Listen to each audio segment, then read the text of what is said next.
Rien n'est petit. Tout a sa place. Tout est objet d'information.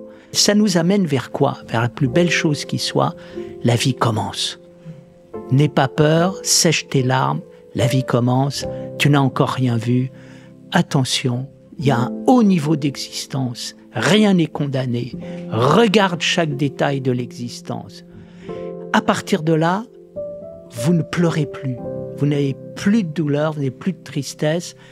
Vous vous dites, mais attendez, on est au début d'une aventure extraordinaire. Bonjour à tous, c'est Anne Guéquière. Je voulais vous dire un immense merci car grâce à vous, Métamorphose a dépassé les 90 millions d'écoutes et est le premier podcast santé mentale, bien-être et quête de sens en langue française. Nous interviewons les personnalités les plus inspirantes pour vous offrir des conseils concrets au quotidien. Alors pour ne rien manquer des émissions, abonnez-vous gratuitement sur votre plateforme d'écoute préférée. Vos commentaires, vos partages sont tellement précieux et nous aident à poursuivre cette belle aventure. Allez, c'est parti pour un nouvel épisode de Métamorphose. Métamorphose, le podcast qui éveille la conscience. Les amis, vous connaissez sûrement ce dicton. Faites le métier que vous aimez et vous ne travaillerez pas un seul jour de votre vie. Et si, cette année, vous faisiez de ce dicton une réalité? Pour repenser votre vie professionnelle, je vous recommande chaleureusement notre fidèle sponsor Chance. C'est bien plus qu'un bilan de compétences. En 3 mois seulement, avec l'accompagnement d'un coach professionnel dédié, vous allez pouvoir redéfinir vos objectifs et trouver le chemin vers une vie professionnelle qui vous ressemble. Vous pourrez compter sur le soutien d'une communauté d'entraide engagée, prête à vous épauler et à vous ouvrir son réseau. Et le vrai plus, le parcours est finançable par le CPF. Alors, si ce message résonne pour vous, je vous invite à passer à l'action dès maintenant. Rendez-vous sur chance.co pour un entretien gratuit avec un conseiller et changer ce qui doit l'être dans votre vie professionnelle. Depuis toujours, la morale divise. Elle oppresse ou culpabilise, se transforme en slogan ou en bannière, devient outil de domination ou prétexte au rejet. On l'associe trop souvent à l'obéissance, à la contrainte ou à la répression de soi. Et si la vraie morale était vivante? Une éthique du cœur, enracinée dans l'être, la joie, la justesse, la présence à soi et au monde. Une attitude intérieure qui ne se décrète pas, mais qui rayonne. Une vraie sagesse qui, comme le disait déjà Pascal, se moque de la morale. C'est cette phrase qu'a choisie mon invité pour titre de son dernier ouvrage, paru aux éditions Guitre et Daniel. Philosophe, théologien, essayiste, auteur d'une œuvre marquée par la quête de l'âme et du sens du vivant, il y propose une relecture lumineuse, libre et profondément incarnée de la morale pour un éloge de la finesse. Je suis ravie de retrouver celui que vous connaissez déjà et que vous aimez dans Métamorphose, Bertrand Vergely. Bonjour. Bonjour. Comment ça va? Est-ce que j'ai tout dit finalement dans mon intro? Écoutez, en tout cas, on ne pouvait pas mieux dire pour ensuite aider à dire. Voilà, aider à dire, exactement. Alors la vraie morale se moque de la morale. Bertrand Vergely, pourquoi avoir choisi cette citation finalement assez provocatrice de Pascal en titre de votre dernier ouvrage? Vous savez, il y a des moments où c'est pas vous qui choisissez les phrases, c'est les phrases qui vous choisissent. J'ai rencontré cette phrase il y a des années, j'ai toujours vécu avec elle, mais je m'étais jamais vraiment penché sur elle. Et ce qui m'a beaucoup frappé quand j'ai pris le temps de la considérer sérieusement, c'est tout simplement cette remarque de Pascal que le cœur est infiniment plus rigoureux que l'esprit géométrique. Et j'ai trouvé ça tellement intéressant et original que j'ai eu envie d'approfondir. C'est fort comme citation. On m'avait demandé de faire une conférence sur les vertus. J'étais parti pour essayer de mettre en place ma pensée sur les vertus. Et tout d'un coup, c'est Pascal qui m'a dit que pour parler des vertus, il fallait d'abord être en ordre avec la question de la morale. Et pour être en relation avec la morale, il fallait pas être banalement moral, il fallait être extraordinairement moral. C'est fort ça. On va en parler évidemment. Alors vous reprenez aussi à Bergson l'idée que la morale vient de la vie, qui est vraiment ce fil rouge de tout votre ouvrage. Qu'est-ce que vous entendez par cette morale vivante qui est vraiment, on voit chez Bergson, chez vous aussi, issu d'un élan créateur. Il y a quelque chose comme ça, de cette morale de la vie qui est très incarnée. Oui, je pense que Pascal, comme Bergson, disent quelque chose qui renvoie à notre expérience profonde.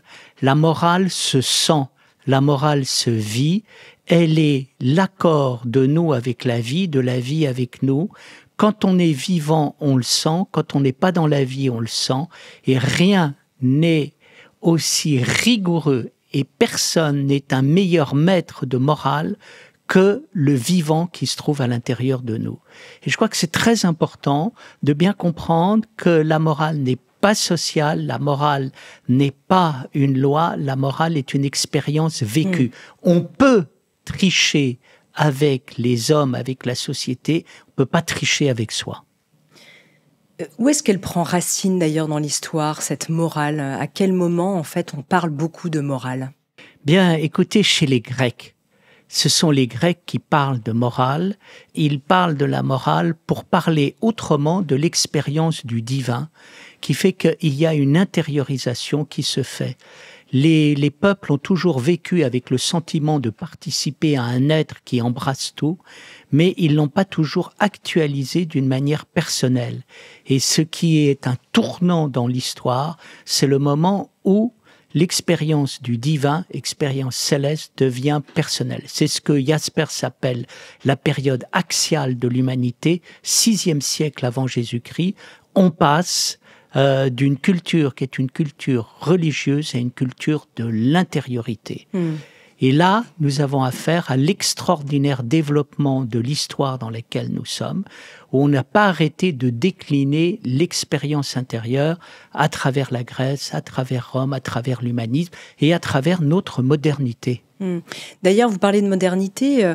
En quoi est-ce qu'elle nous intéresse finalement, la morale aujourd'hui ? Ça nous semble peut-être un peu désuet, un peu dépassé dans un monde qui va si vite. Pourquoi parler de morale ? Au contraire, le terme morale en tant que tel n'a pas bonne presse. Il donne l'impression d'être terriblement conservateur. Mais l'expérience de la morale nous importe au plus haut point. Alors, on va en parler, nous sommes dans un monde parfois trop excessivement moral. Pourquoi ? Parce qu'on est dans un monde cultivé, évolué, bien sûr très civilisé, très social, mais aussi soucieux de bien faire. Et je crois que c'est la raison pour laquelle les questions morales sont les questions continuellement, quotidiennement débattues. Oui. Alors d'ailleurs, on voit votre livre qui est juste derrière vous. Ceux qui nous suivent sur YouTube peuvent voir les images, peuvent vous voir en images. Pour la première fois d'ailleurs, Bertrand Vergely dans cette émission, puisque la dernière fois on n'avait que le son. Votre sous-titre, c'est vraiment cette idée d'éloge de la finesse. En quoi finalement morale et cette subtilité, cette finesse sont-elles associées pour vous ? Alors, il y a une découverte que Descartes a faite et que Pascal va reprendre, à savoir que le fondement de la science ne se trouve pas dans la raison, mais dans la conscience. Parce que la conscience est une présence à soi que l'on ne trouve pas dans la raison. Et cette présence à soi se qualifie à travers le sentiment, le fait de sentir et sentir que l'on sent. Dès qu'on sent vraiment, on le sent. Dès qu'on sent pas, on le sent. Et la finesse, c'est ce rapport subtil de la sensation à elle-même. Et donc, la finesse, c'est infiniment plus subtil que la raison. La raison s'occupe de l'accord de deux propositions entre elles. La finesse s'occupe de la relation à soi et de l'accord avec soi. Et il y a accord et ordre dans la pensée parce qu'il y a accord et ordre avec soi. Et ça, c'est prodigieux. C'est la révolution vraiment de l'intériorité qui va tout changer. On n'a pas fini de la décliner. C'est-à-dire, qui est-ce qui va reprendre ça ?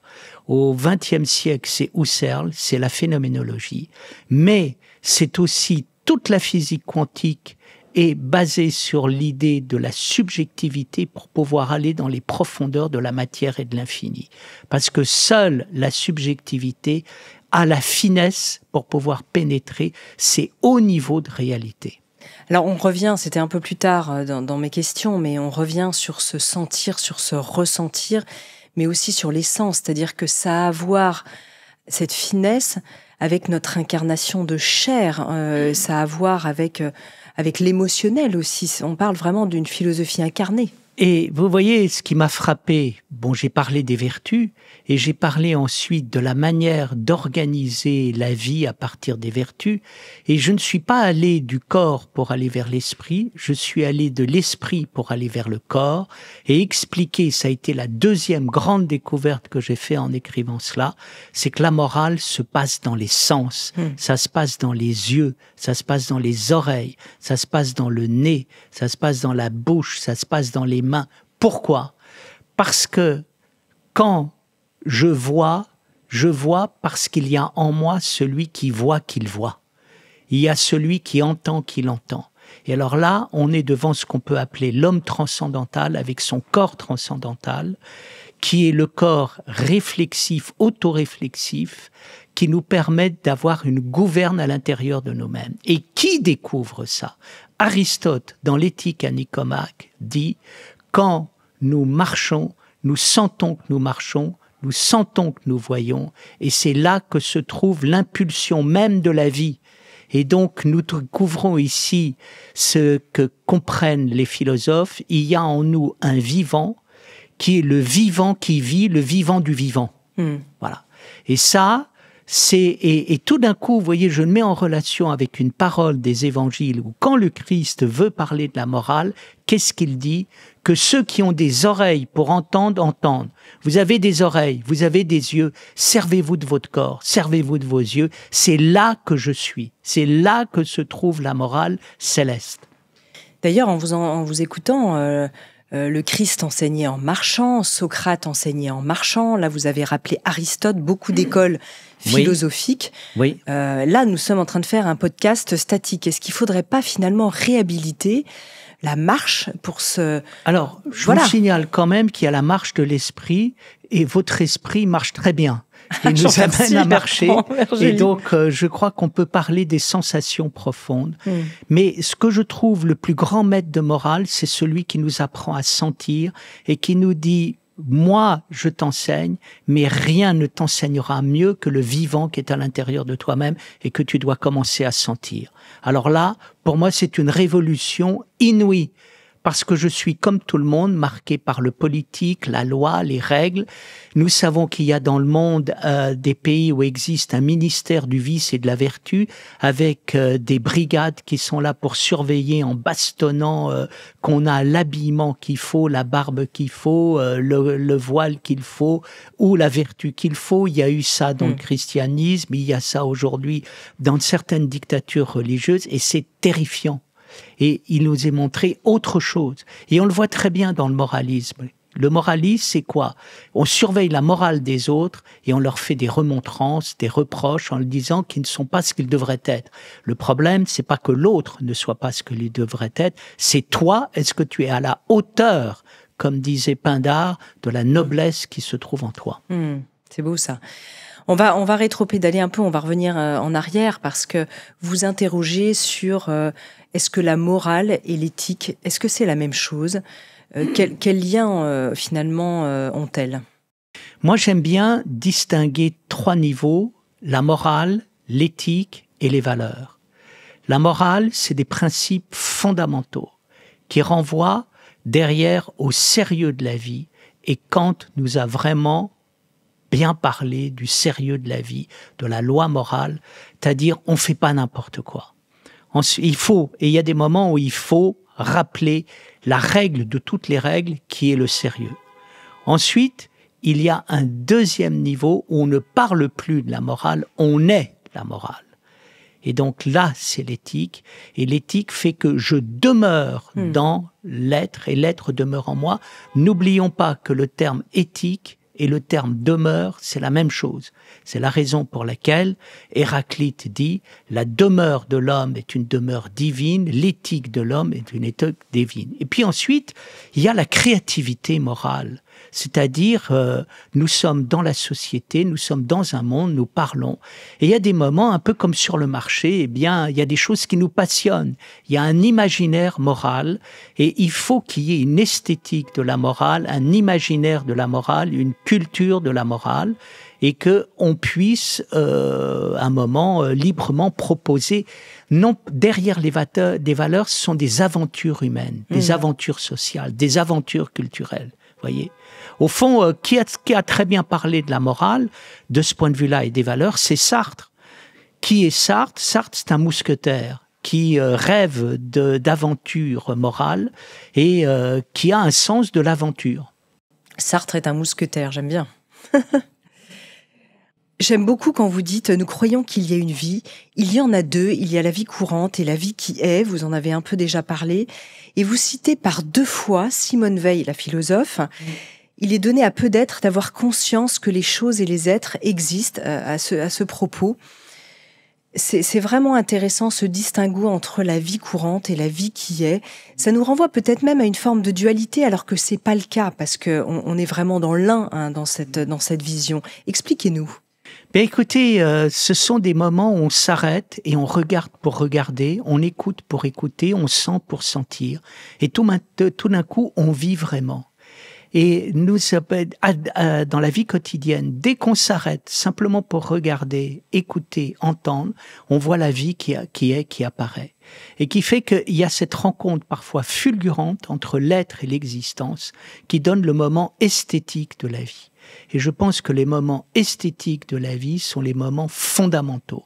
Nous aimons vivre, nous vivons parce que nous aimons vivre, parce que la vie a du goût. Et dès qu'on s'arrête pour vivre, eh bien, le goût de la vie arrive. Voyez, André Comte-Sponville a écrit un dialogue qui s'appelle « Le goût de vivre » et il a parfaitement raison de dire « la vie a un goût ». Bien qu'il n'était pas d'accord au départ sur le fait que la vie a un goût parce qu'il avait un sens tragique, il a été lui-même converti à l'idée qu'il y a un goût de la vie. Et je crois que vous voyez, juste avant de venir, je m'arrête, je regarde la rue, je prends un café et pendant une fraction de seconde, une espèce de bonheur de vivre. Voilà.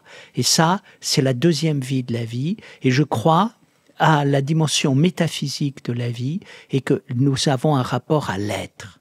Et l'être, il est très concret, il est là, il affleure, il est en permanence disponible pour qui veut le prendre. Ce que vous dites est intéressant parce que ça veut dire qu'on a à tout moment cette possibilité de faire ce pas de côté. Comme vous disiez, vous l'avez dit un peu plus haut dans l'interview, une espèce de retournement, de regarder et de pouvoir savourer. Parce que est-ce que c'est une recherche, une quête finalement de cet esthétisme comme vous l'avez nommé?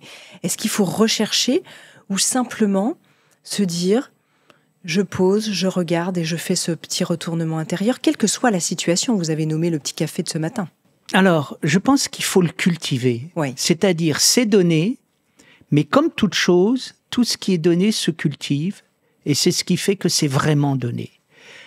C'est pour ça que ma vision du monde n'est pas du tout tragique. Je pense que si on regarde simplement l'existence sans l'être, on a des raisons à un moment de penser que nous sommes enfermés dans un monde qui est tragique. Mais dès qu'on est capable de vivre ce moment d'être, tout d'un coup, à l'intérieur de l'existence, on passe à un autre niveau. Souvenez-vous, Étil Soum, dans un camp de concentration, qui dit « la vie est belle ». Pourquoi? Parce que même dans un camp de concentration, il y a des moments où l'être est là, malgré tout, en dépit de tout. Oui. Vous avez beaucoup de prisonniers qui ont fait la même expérience en disant « mais en prison, on est libre ». Vous voyez. Et même Sartre, qui n'avait pas le sens de l'être, dit « nous n'avons jamais été aussi libres que durant l'occupation ». Pourquoi? Parce que, sans le nommer, il a fait cette expérience de l'être, c'est-à-dire l'être nous est donné quoi qu'il arrive. Ça, c'est fort. D'ailleurs, je pense à Étil Soum, parce que vous la citez, qui est cette jeune mystique juive, comme dirait Christophe André, c'est un peu la championne de la résilience, d'une certaine manière, il la nomme comme ça, parce que elle voit déjà, elle cherche à elle ne souhaite pas échapper à l'horreur, alors qu'elle aurait pu fuir. Elle dit je ne veux pas fuir le sort de mes contemporains, donc elle y va. Et puis elle voit effectivement au cœur de l'horreur la beauté du monde, la beauté de la feuille. Ça nous enseigne. On pense à Mandela aussi, en prison et tant d'autres. 25 ans, 25 ans. Ça paraît en fait inhumain. Alors que ça l'est, c'est profondément humain. Écoutez, c'est le mystère de la vie qui est à la fois humain, puis l'orthodoxe dira que c'est divino-humain. C'est-à-dire, c'est la coïncidence entre deux plans d'existence, le plan dit ontologique de l'être, le plan existentiel, et les deux vont ensemble, les choses les plus concrètes de la vie quotidienne, et d'autre part, les choses les plus infinies. Et ce qui est merveilleux chez les artistes, les poètes, mais aussi tous les vivants, ce sont ceux qui permettent à l'infini, à l'être, de rencontrer l'existence. Et donc, ce sont les petites étincelles du quotidien qui illuminent nos cœurs et nos vies. Est-ce que dans ces cas-là, ce sont des personnes où, quand vous parlez vous-même, vous êtes théologien orthodoxe, il y a un abandon, en fait, à plus grand que soi, il y a un abandon au divin. Moi, je ne peux rien, Dieu peut tout. J'ai interviewé Lita Basset, il n'y a pas longtemps, que vous devez certainement connaître, au moins ses écrits. Est-ce qu'il y a cet abandon au divin qui fait que la transcendance est possible ou pas forcément? L'abandon n'est pas le registre de mon langage. Jamais je ne dirais « je ne peux rien ». Je me tais et je regarde et j'écoute. Et là, c'est extraordinaire. Je ne dis rien. Je ne dis pas que je m'abandonne. Je ne dis pas qu'il y a plus grand que moi. Je dis qu'il y a deux temps. Il y a un temps qui est le temps de l'existence. Puis maintenant, on s'arrête.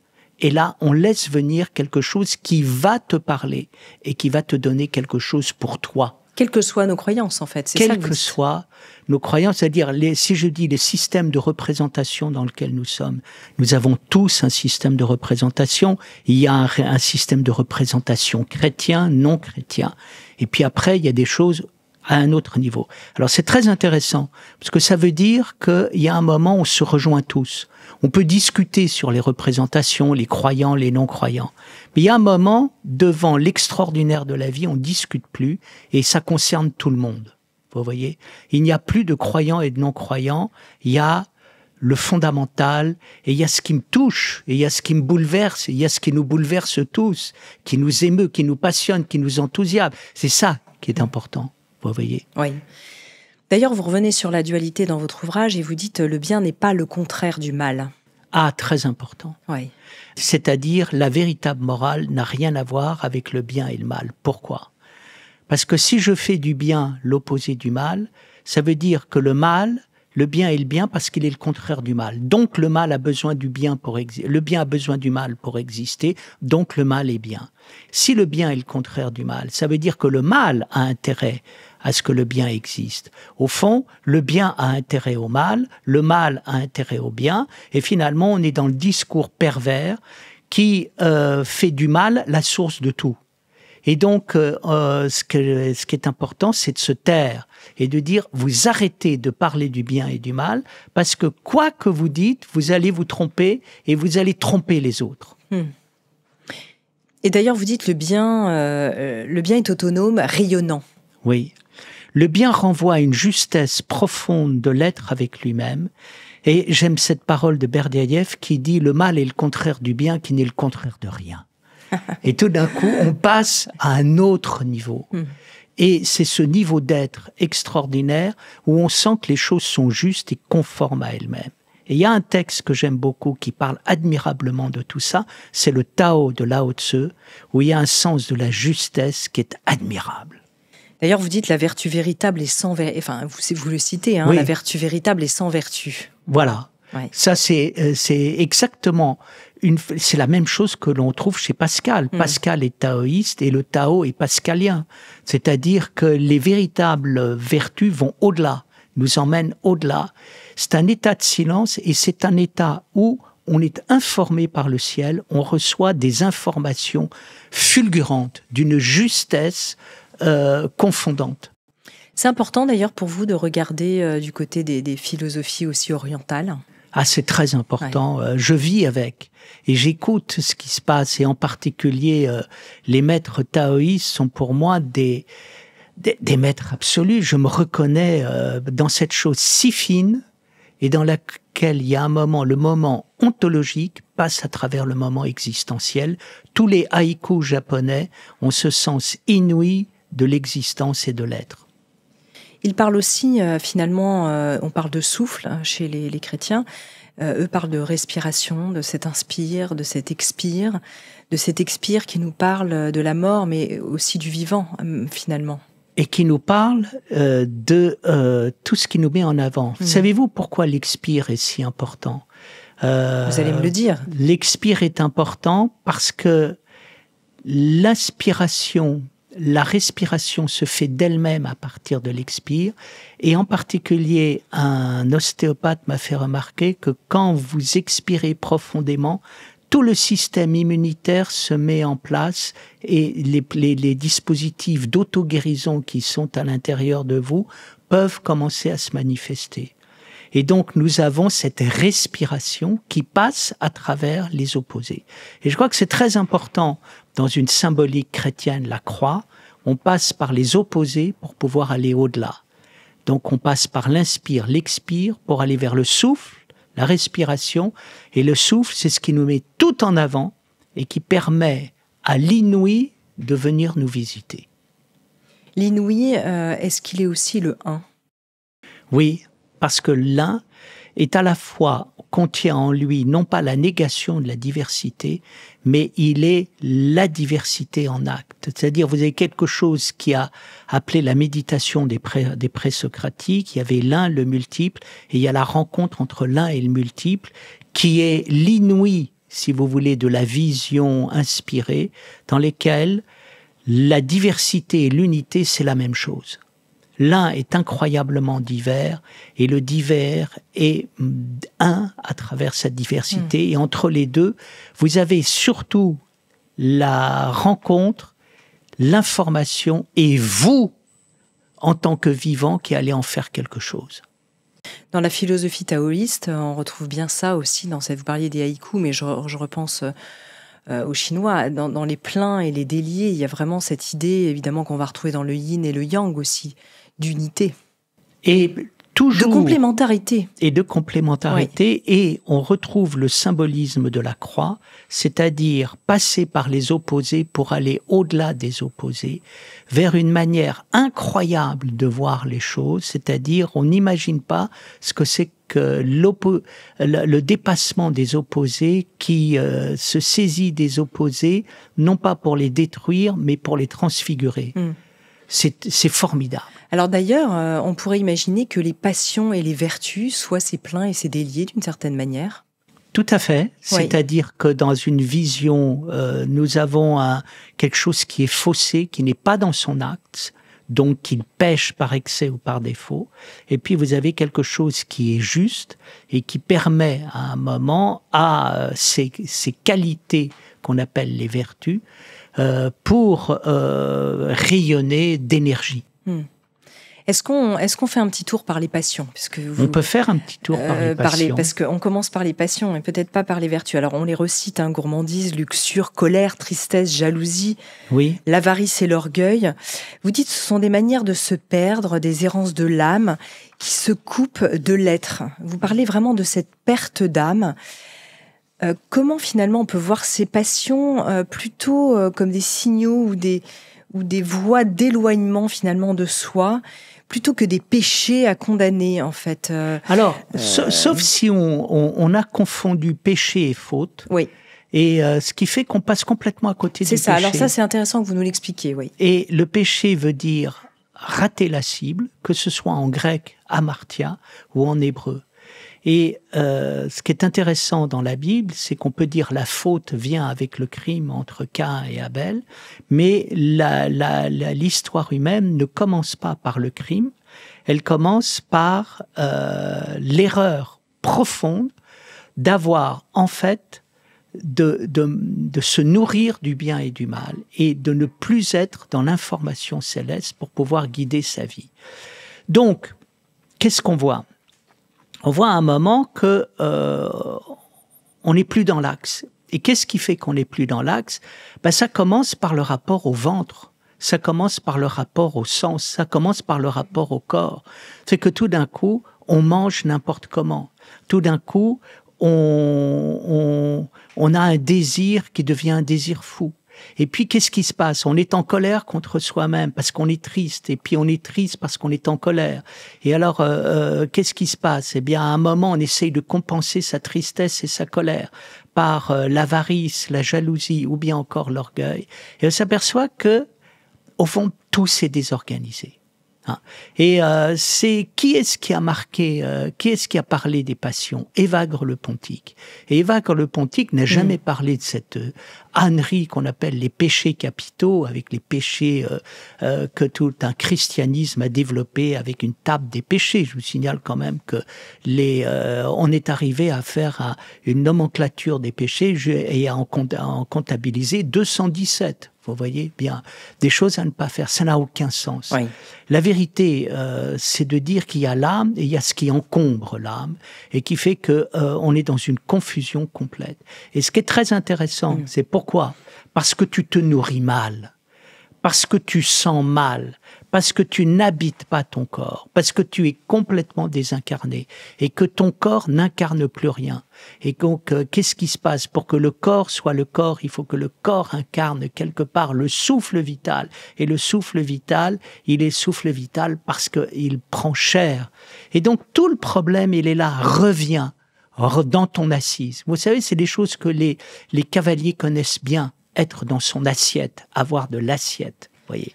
Alors quand on dit ça, si on regarde du côté de la psychologie, de la psychiatrie, on pourrait dire finalement ces passions, elles sont souvent le fruit de schémas précoces de l'enfance, de blessures sous-jacentes, de constructions caractérielles qui viennent en fait nous donner des messages sur peut-être ce qui nous a manqué, des manquements d'amour. Hein. Nous sommes peut-être tous des blessés d'amour. Qu'est-ce qu'elles viennent nous dire en fait ces passions? Alors, c'est bien, ces passions, ça ne suffit pas de parler des manques affectifs qu'il y a dans la reconnaissance parentale ou sociale. Le véritable problème, c'est l'ignorance. Et ce qui nous manque dans toute notre psychologie, notre psychiatrie, c'est d'apercevoir que l'homme fondamental en nous n'est pas aimé. Et il n'est pas honoré. Qu'est-ce que c'est que cette blessure d'amour? Qu'est-ce que c'est que cet homme fondamental aussi, peut-être nous le dire? Cet homme fondamental, c'est l'homme qui est. Si je dis par exemple à un jeune, tu sais, il y a en toi quelqu'un de profondément valable et tu peux devenir cet être valable. Là, on va le guérir. C'est pas simplement en disant je t'aime, tu es mon ami, je suis content de te voir. C'est très bien, on va pas s'en plaindre. Simplement, le véritable problème, c'est que on attend tous à l'intérieur de notre vie quelqu'un qui dit tu es profondément valable et on va t'aider à vivre et à connaître la personne magnifique qu'il y a à l'intérieur de toi. Parce que c'est ça qui est important. Il y a une royauté de chaque être, une noblesse de chaque être, une soif de dignité, une soif de couronne, vous voyez. Et c'est important dans les évangiles, quand on parle en termes de royauté, de royaume, on dit c'est magnifique de dire ça à quelqu'un. Et c'est de ça dont nous souffrons. C'est-à-dire, est-ce que nous aimons la royauté de l'homme? Nous, qu'est-ce que nous avons? Nous avons coupé la tête du roi et on dit il n'y aura plus de roi. Il n'y aura plus des imposteurs qui prennent la place du roi et qui mettent des fausses royautés. Mais nous sommes des âmes en peine qui avons perdu notre royaume. Et le royaume de l'être humain n'est pas aimé. Et on le voit dans une partie de la littérature, du cinéma et de ce qui est montré. Bien, on voit un monde déchiqueté, un monde ensanglanté, un monde terrifié. Pourquoi? Parce que effectivement, il y a cette quête derrière de royauté intérieure qui fait souffrir les êtres. Et on le voit très bien. Qu'est-ce qui nous permet de nous restaurer? Quand on fait par exemple des retraites de méditation, on a l'impression qu'il y a quelque chose d'extrêmement soignant à l'intérieur de ces silences qui nous permettent de retrouver notre être véritable. Et donc, nous avons soif de retrouver notre être véritable. Quand on entend souveraineté, royauté, tu es un magnifique, est-ce qu'on ne voit pas son corollaire qui peut être aussi notre ombre? Parce que les deux, en fait, sont à l'intérieur de nous. Qu'est-ce que vous entendez par ombre? C'est une bonne question. J'entends par nos passions. Je reviens sur nos passions, nos blessures. Alors, pour moi, l'ombre... Et que du coup, à partir du moment où je fais, en fait, je précise peut-être ma pensée, quand j'essaye de retrouver cet être magnifique, est-ce que j'ai pas l'être blessé aussi qui ressurgit au même moment? Non. Non. en revanche, il y a quelque chose qu'il faut bien comprendre et qui est une clé, à savoir que quand tu vas rentrer en toi, tu vas découvrir la face cachée de toi-même. Mais qu'est-ce que c'est que la face cachée de toi-même? C'est de comprendre que tout ce qui est important est caché, parce que ça cache l'infini qu'il y a derrière. Et il faut accepter la part du caché qu'il y a à l'intérieur de nous. Et quand est-ce que nous sommes dans la lumière? Quand nous acceptons le caché. Et quand est-ce que nous sommes dans l'obscurité? Quand nous refusons le caché. Donc, accepter la part d'ombre, c'est accepter la part cachée de quelque chose qui, derrière, contient en lui l'infini. Voilà. Et là, nous découvrons l'expérience. Alors, quel est l'être blessé? L'être blessé, c'est l'être ignorant. C'est-à-dire que, quand est-ce qu'on me blesse? Quand on me supprime la part cachée de moi-même, quand on me supprime la part infinie de moi-même, et que tout d'un coup, je n'ai pas pu faire ma part, mon expérience de l'ombre. Vous voyez? C'est-à-dire, quand je fais l'expérience de la lumière, je fais l'expérience de mon ignorance. Mais quand je fais la vraie expérience de mon ignorance, je fais l'expérience autrement de la lumière. Mais nous, qu'est-ce qui nous blesse? Qu'est-ce qui nous fait mal? C'est d'avoir supprimé la part cachée qu'il y a à l'intérieur de nous-mêmes et de nous avoir trop vite identifiés, confondus avec une image réductrice de nous-mêmes. Pourquoi m'a-t-on réduit? Pourquoi m'a-t-on coupé les ailes? Pourquoi m'a-t-on enlevé ma couronne? Qu'est-ce qu'on a fait de mon royaume? Qu'est-ce que j'en ai fait de moi-même? Pourquoi ne m'a-t-on pas appris ça? Là, nous avons la part, je dirais, en larmes de l'humanité. En plus, dans ce m'a-t-on, pourquoi m'a-t-on, c'est vraiment la blessure qui vient de l'extérieur. Vous savez, à chaque fois que j'ai parfois commenté certains passages de la Bible ou des évangiles, en montrant les paroles magnifiques qu'il y a derrière, tout le monde m'a dit « Mais pourquoi on ne me l'a pas enseigné comme ça ? Pourquoi on ne m'a pas montré ça ?» Là, nous avons affaire à l'homme blessé. L'homme blessé, c'est l'homme blessé dans l'identité, dans la noblesse qu'il a à l'intérieur de lui-même. Il y a en nous... On pourrait dire la personnalité même. Oui, nous avons une aspiration extrêmement élevée, extrêmement belle, extrêmement noble, mais qui est violentée. Voyez ? D'ailleurs, puisque vous parlez de violence, parlez-nous de René Girard, parce qu'il parle de cette violence mimétique. Comment, finalement, la vraie morale, selon vous, peut-elle nous libérer de cette spirale de violence, qui est aussi, avant tout, à l'intérieur de nous ? René Girard, d'une manière géniale, a vu que nous vivons dans le mensonge. Et nous vivons dans le mensonge, pourquoi ? Parce que nous avons inversé les rapports du coupable et de la victime, et nous avons fait des victimes des coupables et des coupables des victimes. Donc, il y a quelque chose qui a été sacrifié. Pourquoi ? Parce que nous vivons dans le monde de l'iniquité, de l'injustice, où quelque chose qui ne devrait pas être honoré est honoré, et quelque chose qui devrait être honoré ne l'est pas. Oui, j'allais vous demander de nous donner des exemples pour que ce soit parlant. Bien, on s'en aperçoit au niveau politique, quand on a affaire à des dictateurs qui prennent le pouvoir et qui sèment la terreur, et qu'on ne peut plus rien faire. Nous avons le sentiment d'une iniquité, puisque ce qui dirige le monde est donné à des gens qui le défigurent et le violentent complètement. Et à tous les niveaux, c'est-à-dire à chaque fois qu'il y a une imposture dans tous les domaines de la vie, politique, économique, culturel, symbolique, moraux, on souffre. Et René Girard nous parle de ce sacrifice.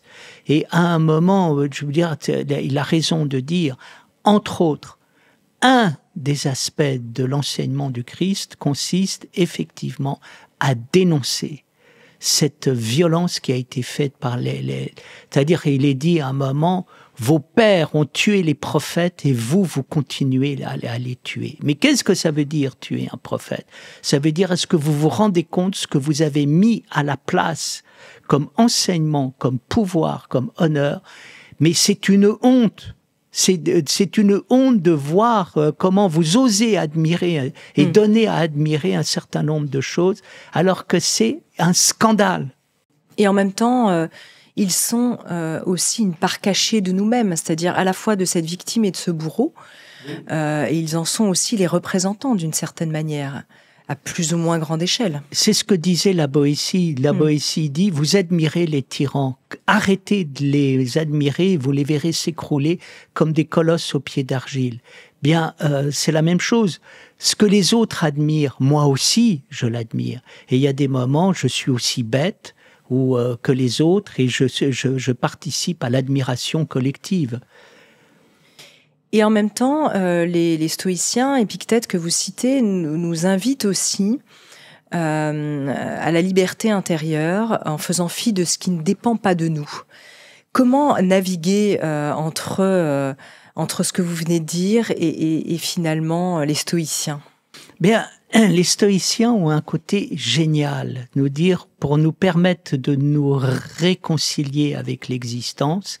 Il y a quelque chose qui est formidable, c'est de dire, avant toute chose, tu dis oui, tu acceptes. Tu rentres dans la réalité et tu prends la réalité telle qu'elle est. Et là, qu'est-ce qui se passe? À partir du moment où je veux le monde dans lequel je vis, ce n'est plus moi qui dépend du monde, c'est le monde qui dépend de moi. Et donc, je me trouve libre. Et je pense qu'il y a quelque chose qui est formidable. Toute personne qui a des épreuves et qui surmonte les épreuves a pratiqué le stoïcisme, qui est la seule philosophie de la souffrance qui soit. La seule philosophie de la souffrance, il y en a une, c'est de dire, si tu veux surmonter l'épreuve que tu rencontres dans la vie, accepte-la. Dis oui. Vous avez des gens qui apprennent qu'ils ont un cancer, bien au lieu de s'en affliger, ils disent, j'ai un cancer, je vais le vivre, et j'accepte l'épreuve telle qu'elle est, sans broncher. Et c'est comme ça qu'ils surmontent, et c'est comme ça qu'on surmonte tout. Et ça, c'est génial. Platon aussi nous enseigne à la liberté intérieure dans cette sagesse en disant, vous le citez, ce n'est pas en étant le maître de soi-même que l'on est sage, mais en étant sage que l'on est le maître de soi-même. Alors, c'est intéressant parce que dans votre ouvrage sur la morale, tout est retourné toujours. Hein. Tout est retourné. La vertu, la morale, la sagesse. Tout. Et pour dire, par exemple, Platon a raison, le maître de lui-même, c'est celui qui a arrêté de vouloir être le maître de soi-même en étant le tyran de lui-même, à travers l'ennemi de lui-même, et tu arrêtes d'être le maître. Et c'est ça, la sagesse, tu as renoncé à être le maître, c'est dire si tu es enfin le maître. Donc ça, c'est totalement nouveau, parce que le nombre de fois, on nous a dit, bon, allez, il faut maîtriser ses pulsions, il faut maîtriser ses passions, puis alors on essaye de maîtriser, on n'y arrive pas. Je m'aperçois d'une chose, c'est que toutes les personnes à qui on a, mais j'ai été en contact avec des alcoologues, et les alcoologues savent très bien que c'est pas en faisant des sermons de morale à des gens en leur disant c'est pas bien de boire ou c'est pas bien de manger que les gens s'arrêtent de manger et de boire. Voilà. Ah oui, les injonctions, ça fonctionne pas. Non, ça fonctionne pas. Jamais. Il faut quelque chose de plus profond. C'est-à-dire, il faut premièrement que tu te réconcilies avec toi-même et que tu aimes celui que tu es. Et non pas que c'est pas en détestant l'alcoolique que tu es ou détestant le boulimique que tu es que tu vas te libérer. C'est en aimant celui que tu es. Alors ça, la belle affaire, s'aimer soi-même. Quelle complexité. Beaucoup de gens nous disent, mais moi, j'aimerais m'aimer. Mais qu'est-ce que dans ma tête, j'entends cette voix? Je suis nul, je suis pas à la hauteur, je ne suis pas capable. Voilà. Eh bien, tu es parfaitement capable de le faire. Et on a tout ce qu'il faut dans toutes les sagesses pour pouvoir le faire, ne serait-ce que par le fait de commencer à s'arrêter, se calmer, écouter et rentrer dans la vie qui est. On va aller prendre un petit café avec vous tous les matins, Bertrand Vergely. Mais écoutez, très volontiers, et moi avec vous. Oui. Mais vous voyez, c'est le nombre de fois de dire, est-ce que tu as regardé? est-ce que tu as écouté? Est-ce que tu as senti? Eh bien, dès qu'on commence à pratiquer ainsi cette morale, là, tout d'un coup, on rentre dans des processus de guérison. Alors, comment les vertus nous enseignent à ce sujet? On peut les reciter, les vertus. Alors, vous voulez le faire ou vous voulez que je le fasse? Allez-y. Alors, évidemment, maintenant que vous me le dites, je ne trouve plus. Vous avez la première qui est la tempérance. Alors, j'ai le courage. Vous avez le courage. Oui. Vous avez la justice. Et puis, vous avez la foi, l'espérance et la charité. Oui. On y reviendra d'ailleurs sur l'espérance et la charité. J'aimerais bien savoir comment elles sont encore d'actualité aujourd'hui. Mais avant, parlons peut-être des autres. Bien, la première, c'est de commencer à rentrer dans l'existence. Et rentrer dans l'existence, c'est de retrouver un sens de l'équilibre et le respect des équilibres qui sont à l'intérieur de nous. Et c'est ce que veut donner le juste équilibre, c'est-à-dire même chose que l'on retrouve dans la sagesse ou dans la vertu. J'ai parlé un moment du savoir-faire, du savoir-vivre, du savoir-être. Et il y a un savoir-être, vous voyez. Et par exemple, un savoir-faire, moi j'aime beaucoup le courage. Et j'aime beaucoup, il y a une chose que je trouve merveilleuse, c'est les gens qui se lèvent le matin pour aller travailler. On n'imagine pas la dose de courage qu'il y a à l'intérieur de ce monde. C'est ce que vous faites quand vous travaillez 12 à 14 heures sur vos livres là, par jour, vous me disiez ça hors antenne. Ah oui. Mais comme Éric Emmanuel Schmitt, là, il disait la même chose. Oui. C'est quand même du courage. Mais moi, le courage, je trouve que l'humanité est courageuse. Et qu'est-ce qui se passe? Elle n'a pas le choix. Et ben, je trouve ça peut-être formidable de pas avoir le choix et de le faire. D'ailleurs, on dit avoir du cœur à l'ouvrage. C'est beau, ça, quand on y pense. Oui, c'est que non seulement il y a l'ouvrage, mais on y rajoute du cœur. Mais ce que je trouve, si vous voulez, c'est d'apprendre à vivre. C'est quoi la vertu? Et nous avons tout à l'intérieur de nous pour pouvoir apprendre à vivre. Et donc, effectivement, la question, la question du courage, c'est de rentrer dans la vie et c'est de demeurer celui que l'on est en toutes circonstances. Ça n'est pas de défier les événements, mais c'est bien plutôt de s'accorder à ce que l'on est. Un jour... mais il faut comprendre qui nous sommes. Hein. Souvent, on se dit, mais... qui est ce « je suis » finalement? Il n'y a qu'à le laisser parler à l'intérieur de nous. Qu'est-ce qui permet à un pompier de rentrer dans une maison en flammes? C'est pas de dire je suis plus fort que le feu, c'est d'écouter celui qui est l'homme prudent à l'intérieur de lui-même, qui fait qu'il ne prendra pas de risques inutiles, mais qui pourra très bien aussi agir là où on pensait qu'on pouvait pas agir. Ça veut dire quoi? Ça veut dire que tout est donné, tout est là, à nous de regarder et à nous de le voir. Et ce que je trouve merveilleux dans les grands maîtres de morale, ce sont ceux qui vous apprennent à voir. C'est un peu comme les maîtres de sciences naturelles qui vous apprennent à regarder les feuilles, les arbres, et on dit regarde la richesse. C'est comme ceux qui vous emmènent à la pêche ou à la chasse et qui vous apprennent comment on peut bien pêcher ou bien chasser. C'est plein de trucs extrêmement savoureux, voyez, qui nous permettent de vivre dans l'existence. Moi, Simone Veil, cette fois-ci pas la philosophe, mais qui était quand même une philosophe, mais la femme politique féministe française, elle enseignait beaucoup sur le courage. Moi, elle m'a beaucoup enseigné. Et je pense souvent à elle quand je pense au courage, de se dire parfois, c'est important d'être courageux dans la vie. Et quand ça va pas, de se rappeler ça. Et on peut se le redire aussi. C'est la qualité du cœur. Et c'est la capacité aussi de transformer sa colère en une force et de s'appuyer sur la force qu'il y a à l'intérieur de nous. J'ai eu l'occasion de rencontrer un jour quelqu'un qui était vraiment courageux. C'est passé à la chaîne parlementaire. Et on parlait du courage, on parlait de l'héroïsme, et il y a une dame qui était là, qui était dans un bus à Londres. Le bus a été pris en otage par des terroristes, et elle s'est retrouvée devant un terroriste qui la tenait en joue avec une Kalachnikov. Elle ne sait pas comment elle a fait, elle lui a parlé pendant 14 minutes, le temps à la police d'arriver, et finalement, la police a arrêté l'homme, et ils ont été délivrés. Qu'est-ce qui est important? Elle a continuer d'être ce qu'elle était. Et à partir de là, tout s'est mis en place. Et nous avons la force d'avoir la force. C'est-à-dire, le courage, c'est d'affronter notre propre désespoir, notre propre tristesse, notre propre lassitude. Le courage, ça commence par dire, arrêtons de dire qu'on peut pas le faire, on peut le faire, on va le faire. Et on va s'y mettre tous ensemble et vous allez voir ce que ça va donner. C'est ça, le courage. Donc le courage et l'intelligence, c'est la même chose. D'ailleurs, vous dites que chaque vertu est une forme de savoir incarné.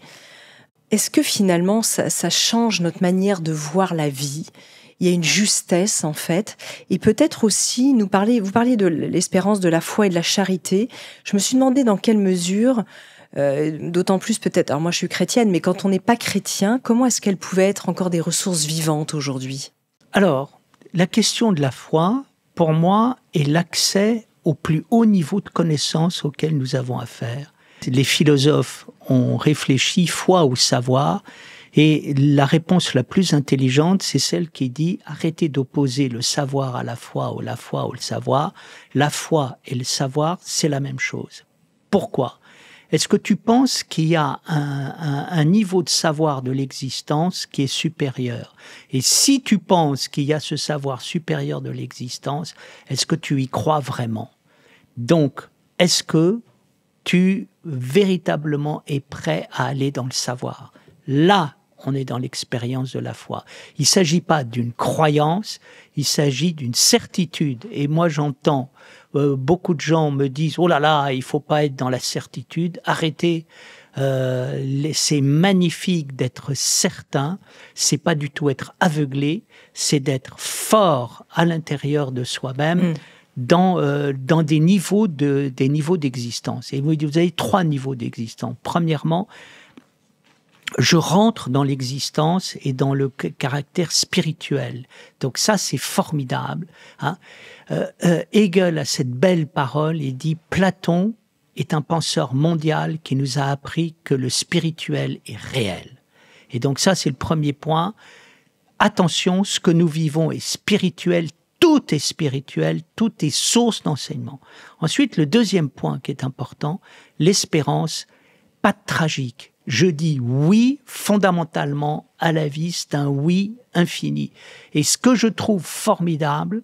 Qui n'est pas l'espoir, hein, l'espérance. Non, l'espoir est personnel, l'espérance est ontologique.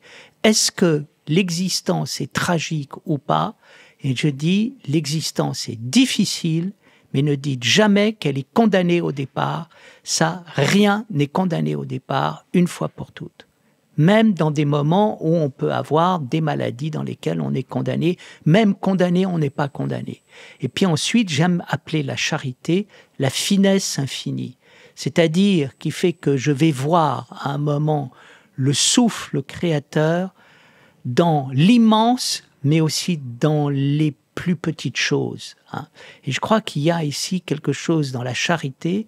Pour nous, c'est faire l'aumône aux pauvres, mais cette aumône, elle n'est pas simplement une aumône économique, elle est une aumône d'attention à chaque détail de l'existence. Qu'est-ce que c'est que d'être charitable ? Il n'y a pas de petites choses. Rien n'est petit. Tout a sa place. Tout est objet d'information. Là, ça nous amène vers quoi ? Vers la plus belle chose qui soit, la vie commence. N'aie pas peur, sèche tes larmes, la vie commence, tu n'as encore rien vu. Attention, il y a un haut niveau d'existence, rien n'est condamné. Regarde chaque détail de l'existence. À partir de là, vous ne pleurez plus. Vous n'avez plus de douleur, vous n'avez plus de tristesse. Vous vous dites, mais attendez, on est au début d'une aventure extraordinaire. Est-ce que parfois on aimerait en vous écoutant, mais on n'y arrive pas, on ne peut pas ? Il y a quelque chose qui ne se retourne pas. Je pense que chaque personne a une histoire. Je me suis exprimé d'une manière générale, mais vous avez des gens qui ont été cassés, qui ont des mémoires, qui ont des obsessions, des angoisses. Il faut se faire aider. Et je crois ici à un travail avec des psychologues, avec des psychothérapeutes, pour dire j'aimerais, j'y arrive pas, aidez-moi, et on peut vous aider, et on peut aider. Donc, vous l'avez fait vous-même, Bertrand Vergely ? Ça vous est arrivé ou vous n'avez pas eu besoin ? Écoutez, le besoin ? C'est assez intime ce que je vous pose comme question. Non, pas du tout, non. Excusez-moi. Mais je pense que j'en ai beaucoup parlé avec ma mère. Oui. Et donc, quelque part, elle était votre confesseur, votre confesseuse? Un maître. Ah oui. C'est la première fois que vous parlez de votre mère dans Métamorphose. Puisque vous habitez en Suisse, moi aussi, j'ai la double nationalité. Et mais ma mère était extrêmement vivante.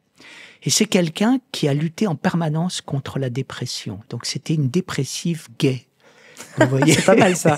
Je ne vois pas du tout à quoi ça peut ressembler, un dépressif gay. C'était la première fois que j'entends ça, je dois vous dire. Une dépressive gay. Ah oui? Et elle retournait son problème, c'était de retourner les moments de découragement qui étaient les siens et d'arriver à rire au milieu de choses où elle se sentait découragée.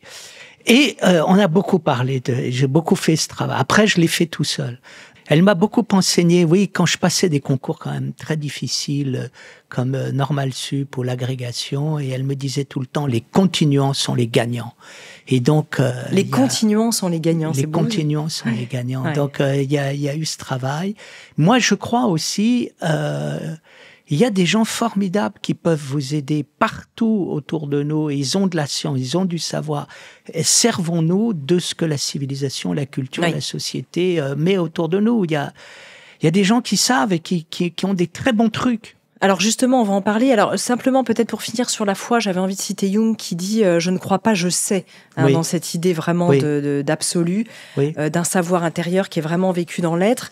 Et puisque vous parlez de culture, j'aimerais bien qu'on parle un petit peu de la pensée, justement. De la pensée libérée, purifiée des arrière-pensées. Nietzsche, qui rêvait de cela, de cette pensée transfigurée, émancipée des stéréotypes. Est-ce que c'est possible, finalement, humainement? Comment est-ce qu'on peut faire? Alors, vous savez, il y a un maître bouddhiste qui disait, il y a 3 choses à faire dans la vie. La première, faire des choses utiles. La deuxième, ne pas faire de mal. Et la troisième, transformer ses pensées. Et il disait, les 2 premières sont faciles à faire. Transformer ses pensées, c'est très difficile. Oui, c'est très difficile. C'est très difficile parce qu'il faut apprendre... Parce que là, ça a à voir avec la morale, transformer ses pensées. Non, ça apprend avec la tenue intérieure et la concentration. Mais on peut y arriver, et c'est très bien que ce soit difficile. Ouais, le combat de la pensée, c'est un combat énorme, colossal. Et ce que j'aime bien, ce qui nous permet d'y arriver, c'est de savoir que c'est difficile d'y arriver. Et que quand on croit que c'est facile, c'est là qu'on échoue. Et quand on sait que c'est difficile, que c'est très élevé, là, on commence à y arriver. On revient sur le courage et l'effort, finalement. Ouais. Et le combat intérieur. On pense évidemment, je pense à Boris Cyrulnik qui en a beaucoup parlé dans son ouvrage sur les laboureurs et les mangeurs de vent, sur la doxa où il invite à aller contre cette pensée unique en citant beaucoup Hannah Arendt. On revient là-dessus. Il a tout à fait raison. Ouais. Nous nous rendons bien compte que pour améliorer la condition humaine, il faut changer les pensées, se libérer des stéréotypes et des images. Mais ça suffit pas de taper sur les doigts des gens en disant c'est pas bien de dire ceci ou cela que l'on va changer les choses. Il faut un travail intérieur. Et ce qui me donne beaucoup d'espoir dans notre monde, c'est qu'il y a beaucoup de gens dans notre société qui pratiquent les disciplines orientales de tai chi, de qigong, de méditation et tout. Et il y a un rapport à la concentration, un désir de concentration extrêmement intéressant qui se fait dans les profondeurs de notre société. Et pourtant, quand on voit aujourd'hui le monde, on peut avoir le sentiment de baisser les bras en disant « mais pourquoi l'homme n'apprend pas en fait de ses échecs, de l'histoire ?» Et il y a une répétition, un continuum dans cette répétition. Donnez-nous justement des voies d'espérer. Alors quand j'ai dit ça l'année dernière à Sylvain Tesson, il m'a dit « vous êtes complètement à côté de la plaque, c'est un gros mot l'espérance ». J'aimerais bien vous recevoir un jour tous les deux d'ailleurs. J'ai rencontré Sylvain Tesson. Par Blanche peut-être, notre amie commune. Oui, non, mais je l'ai rencontré. Blanche de Richemont, j'ai la participé philosophe. avec lui à un livre sur Notre-Dame. Il a fait un très bel article et j'en ai fait un autre également. Et j'ai trouvé que c'est un homme absolument charmant. Mais donc, on n'a pas la même vision de l'espérance. Lui pour l'instant, il cultive le tragique. Hein. Blanche me disait, quand j'arrivais... Vous dites pour l'instant, c'est intéressant. Non, vous avez de l'espérance pour Sylvain Tesson. Quand j'arrivais chez Sylvain, il y avait des icônes partout. Et puis, donc, il y a eu un moment chez lui, un moment de foi. Puis après, il y a un recul, une éclipse, et puis il y aura autre chose. Hein, pourtant, il escalade Notre-Dame, ça montre quand même une forme d'espérance. Oui. Et puis surtout, il vit avec ce handicap terrible qu'il y a, parce qu'il a eu un accident terrible. Mais il y a une beauté de la langue et il y a une profondeur merveilleuse dans ce qu'il dit. Donc, qu'est-ce que je voulais dire ? Je voulais dire, chaque génération doit apprendre. Et moi, je suis heureux de savoir que l'homme ne progresse pas. Pourquoi ? Parce qu'on ne va pas, une fois pour toutes, faire le boulot pour les autres et les autres n'auront rien à faire. D'autres vont venir après nous et ils devront apprendre tout ce que nous avons appris. Et nous devons apprendre. Chaque génération apprend. Et à chaque génération, vous avez des tas de gens qui apprennent. Et la vie se recrée. Et donc, à chaque génération, il y a des ignorants. À chaque génération, il y a des gens qui font des fautes. Mais à chaque génération, vous avez des gens qui arrêtent d'ignorer, et à chaque génération, il y a des gens qui arrêtent de faire des fautes. Et pour de nous, en permanence, il y a des gens formidables qui sont la véritable définition de la cité de Dieu. La cité de Dieu, c'est pas une cité où on vivrait dans une euphorie collective permanente. C'est que ça, partout, il y a des hommes et des femmes qui tiennent la boutique et qui sont responsables, remarquables, vous voyez. Et je me permets de dire, comme vous, puisque vous, avec vos émissions et tous ceux qui travaillent, eh bien, vous faites partie des gens remarquables de notre époque. Et il y en a beaucoup, vous n'êtes pas toute seule, mais...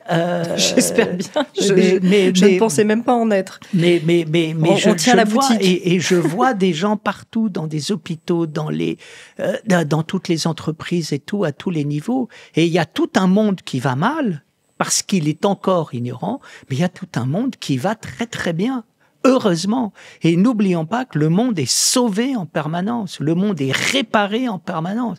Et ça, donc, je veux pas l'oublier. Puis les guerres et tout ce qui nous déchire le cœur aujourd'hui, ça va être supprimé. On va s'en sortir. Alors celui qui nous enseigne, et on arrive à la fin de cette émission, Bertrand Vergely, évidemment, on vous écouterait des heures. C'est pour ça que je vous invite et que je vous réinvite, c'est que vous en avez tellement sous le pied, dans le cœur, à tous les niveaux. Hein, je vous renvoie les compliments. C'est encore une fois Spinoza qui nous enseigne sur ces phrases à retournement et qui nous dit ce n'est pas la vertu qui donne accès à la joie, mais la joie qui révèle la vertu. Donc là, on est assez proche de la pensée de Platon sur la sagesse, sur Pascal et la morale. C'est-à-dire que tous les nous maîtrisons les passions que nous sommes dans la béatitude, c'est parce que nous sommes dans la béatitude que nous maîtrisons nos passions. Oui. Et nous apercevons que Spinoza dit la même chose. C'est pas parce que je suis maître de moi que je suis sage, mais c'est parce que je suis sage que je suis maître de moi. On ne se définit pas contre le mal, on se définit par rapport à un bien. Et c'est ça qui, à un moment, on se définit. Et puis aussi, ce moment d'être heureux, ce moment d'avoir savouré le bonheur. Et qu'est-ce qui est important ? Le bonheur est là, garde-le, conserve-le, apprends à le conserver. Que nous soyons capables de créer un conservatoire du bonheur. Peut-être en conclusion, on revient à ça, on en a parlé dans une précédente émission, sur votre livre sur le sens. Comment donner ce sens finalement à la vie, comment faire qu'elle ait un sens. En faisant les 3 choses qu'il y a à faire et qui sont liées au sens. Premièrement, un sens pratique, faire des choses utiles. Deuxièmement, faire des choses humaines qui nous plaisent, qui nous donnent du bonheur et qui en donnent. Et le 3e sens, c'est un cadeau, il va être donné. Donc, laisse-le venir. Je ne sais pas ce que c'est le sens de la vie. Le sens de la vie, c'est un inouï qui va être offert à toi, spécialement pour toi. Et ça, ni l'utile, ni les hommes ne le savent. Prépare-toi. Ça, c'est beau, ça. Ce sont les pères du désert que vous citez, qui appellent aussi à cette transfiguration. C'est la rencontre céleste. Vous voyez que parfois, les religions ont voulu enfermer et qui va au-delà des hommes, des religions, des croyances, qui est libre, comme le dit à un moment le Christ dans l'entretien à Nicodème, il souffle comme le vent, nul ne sait d'où il vient, nul ne sait où il va. Oui. Très beau, merci infiniment. On aurait presque envie de le chanter, évidemment. On le retrouve aussi dans la liturgie, ce que vous venez de dire à propos du vent. Merci infiniment, encore une fois, Bertrand Vergely, d'être venu faire un tour magnifique dans Métamorphose. Ça nous redonne du courage, de la passion, mais de la passion... De la passion, de l'espérance, en fait. Il y a ça aussi, on pourrait presque le dire. On est moral parce qu'on est, écrivez-vous. Et cette phrase à elle seule pourrait peut-être résumer tout l'esprit de cette conversation. Votre ouvrage, La vraie morale se moque de la morale, éloge de la finesse, est paru aux éditions Guitry Daniel. Merci infiniment. Je rappelle aussi le titre peut-être des émissions précédentes, Le génie de la vie, c'est qu'elle a une âme et qu'elle a du sens. C'était notre épisode précédent. Et puis celui d'avant, La puissance de l'âme, voilà, avec Bertrand Vergely. Vous retrouvez évidemment tout ça sur nos réseaux sociaux, dans la newsletter de Métamorphose. On vous mettra en citation dans la newsletter de Métamorphose, parce que Philippe, que j'aime beaucoup, qui monte tous les podcasts de Métamorphose, dit « Mais Bertrand Vergely, il est extraordinaire, c'est une machine à citation, à inspiration, je rajouterais même. » Donc merci beaucoup pour ça. Merci de tout le bonheur que vous nous offrez. Si vous avez aimé ce podcast, n'hésitez pas à lui donner 5 étoiles sur Apple Podcast et surtout abonnez-vous pour ne manquer aucun épisode. Découvrez mes invités en avant-première sur Instagram à l'adresse Métamorphose Podcast et abonnez-vous aussi gratuitement dès maintenant à la newsletter Métamorphose pour être au courant de nos conférences, ateliers et de nos dernières actualités. Pour ça, rendez-vous sur notre nouveau site www.métamorphosepodcast.com. Métamorphose, le podcast qui éveille la conscience. Tous les lundis et jeudis dès 7h.